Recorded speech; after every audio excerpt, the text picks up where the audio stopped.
Peas on Moss is brought to you by Kimberly Schaub, a culinary scientist turned business developer. Over the past 4 years, the audience has downloaded episodes over 40,000 times, and we have 1,500 impressions across the website and a host of social media platforms.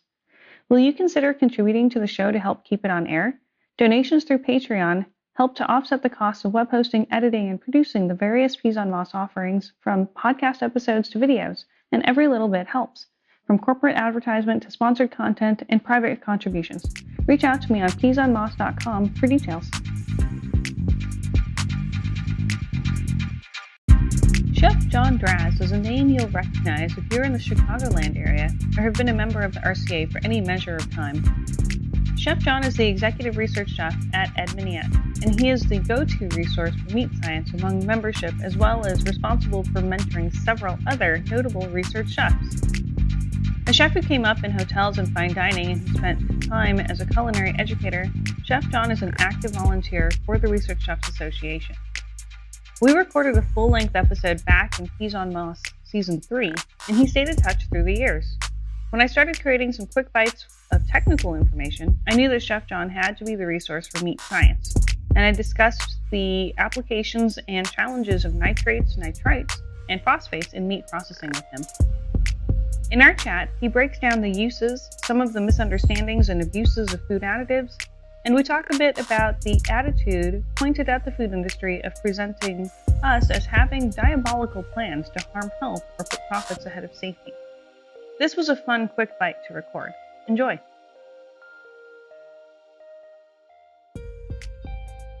In thinking about the topic of clean label for meat and poultry, I kind of think there's kind of three main areas.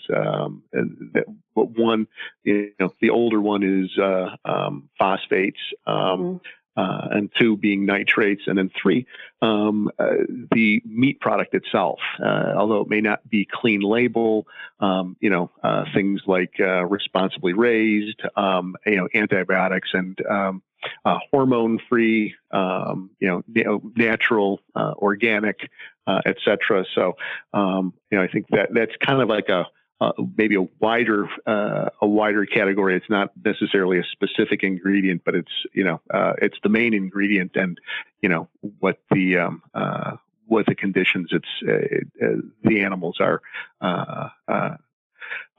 raised under are. Well, let's talk about that. Let's. How important are those kind of claims or descriptions about the meat itself? How often do you see that in your work? We see it growing all the time. It's something that was only kind of a specialty item for kind of some high-end things, but the term NAE, or no antibiotics ever, is fairly regularly a request, particularly with poultry. So that's kind of become a catchphrase in the last few years that we see a lot, and we're just starting to see kind of the same development, the interest in the responsibly raised or the humanely raised designations. So I think those are the big ones. I always hear people asking questions about organic, and there's a desire to do organic, but for anybody who's in a large scale processing of consumer products, or even chain restaurant products, the amount of antibiotic red meats available is fairly limited and fairly expensive. So it doesn't, even though there's the desire, it doesn't usually come to fruition. Poultry is a little bit easier because of the shorter life cycle. It's easier to, and the controlled and confined life cycle, it's easier to verify that they're organically raised and to get organic certification.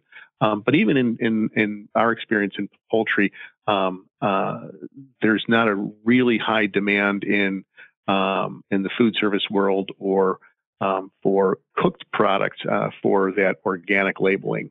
It seems to be that the organic labeling is still much bigger on the raw retail side.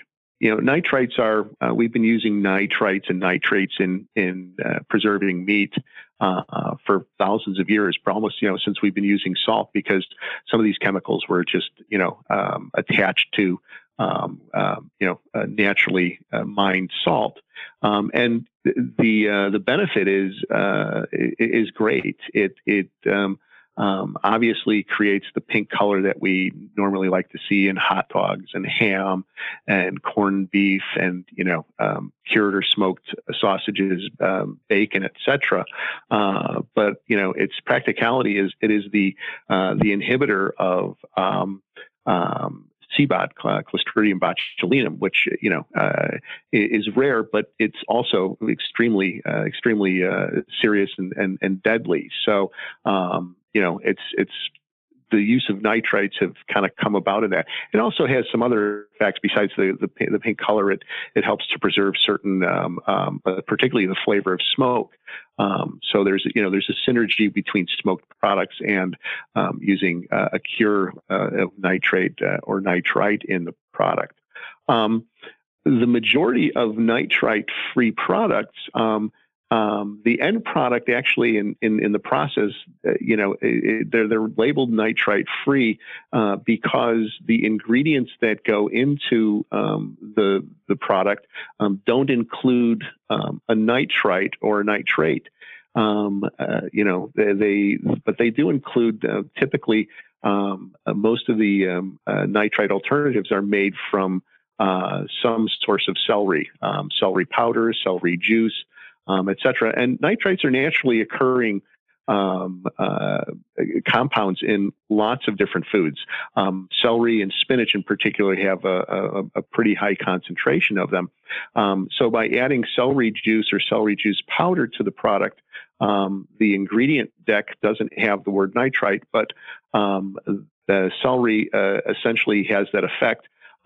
With the addition of some cultures, the amount of nitrite is expounded so that you can get the cure, and you're creating nitrites from those ingredients in the product as it's processed. So the idea on most of these, if you have a pink hot dog, but it says it's no nitrites, or a pink lunch meat that says it's no nitrites, chances are there wasn't a synthesized nitrite going into the ingredients to begin with, but you're just creating it with other ingredients that you add. So it's a quirk of the labeling clause, but the downside of nitrites is they're actually potentially carcinogenic. They create nitrosamines when heated at a high heat. And if there is excess nitrites in a product beyond what is allowed by law, there's a potential that some of those nitrites won't convert in the process of curing.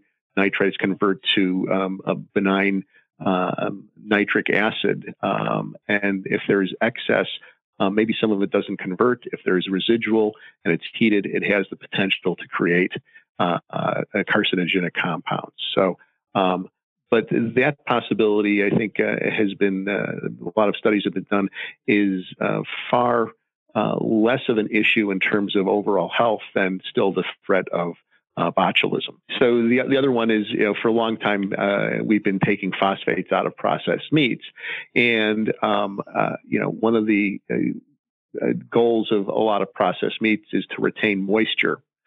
And by retaining moisture, we get better yield, or, it may also be adding more moisture to hit a price point. So the chemistry of meat is such that meat is slightly lower than 7. It's on the acidic side of the pH scale, but by raising the alkalinity closer to neutral, the meat muscle, the protein, is able to hold more water.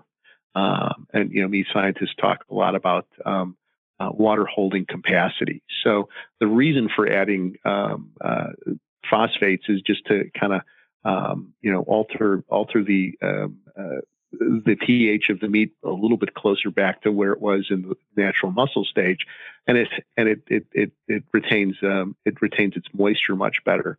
The downside is that there is again like a limit on phosphates, like there in terms of a formulation, but on the high end of the phosphate usage, you sometimes get a little bit of a soapy note and maybe kind of an astringent flavor on your tongue. But it also, allows meat processors, particularly for things like sausages and lunch meats, to add even more water to their product. So that kind of unnatural, bouncy, sometimes hammy type texture for a piece of processed cooked meat that has a lot of moisture, maybe way more than the natural amount of moisture that was originally in there, is a downside of it. So I think it's the abuse or overuse of a product or ingredient that makes it people champion for removing it entirely. How would you respond to the perpetuation of misinformation about added ingredients that the consumer might perceive as the food industry trying to cheat the system, charge us for water, so to speak, or the very negative version is that the food industry is trying to kill us and exactly. Yeah, no, I understand. I understand exactly what you're saying. I think we see, all the extremes. But again, I think people tend to remember, the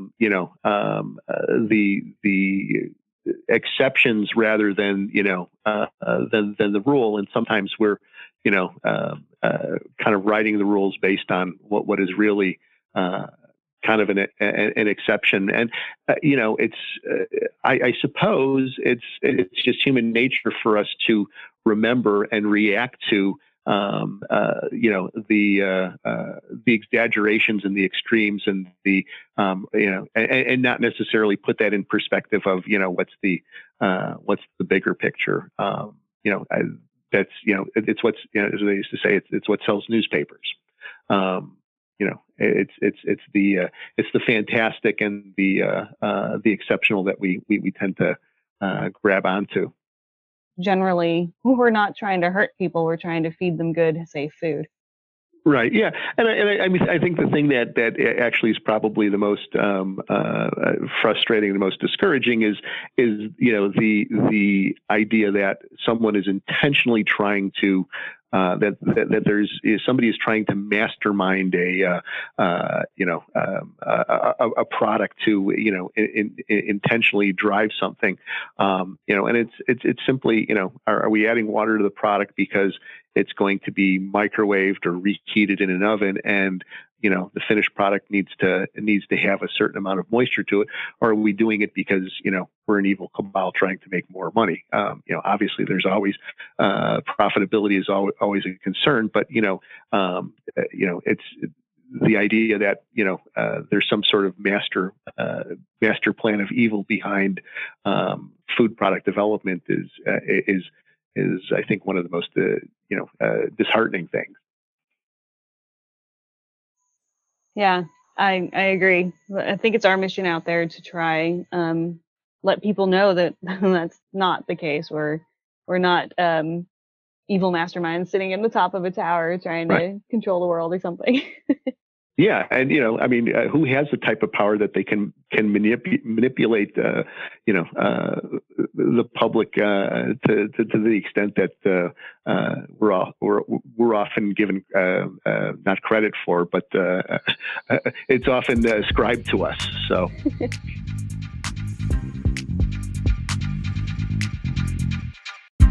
Thank you for listening to this week's Quick Bite episode on Peas on Moss. Listen to Chef John's full origin story and his thoughts about clean label manufacturing in Season 3, available on all your favorite podcast platforms. If you're entering the meat processing world, check out the Edminiat team for expertise and tell Chef John hello from me. Special thanks to my Patreon sponsors who are helping me keep the show on the air. If you'd like to become a Patreon sponsor and get a Peas on Moss t-shirt, please visit peasonmoss.com for details or look for Peas on Moss on the Patreon website. Thank you, and talk to you again soon.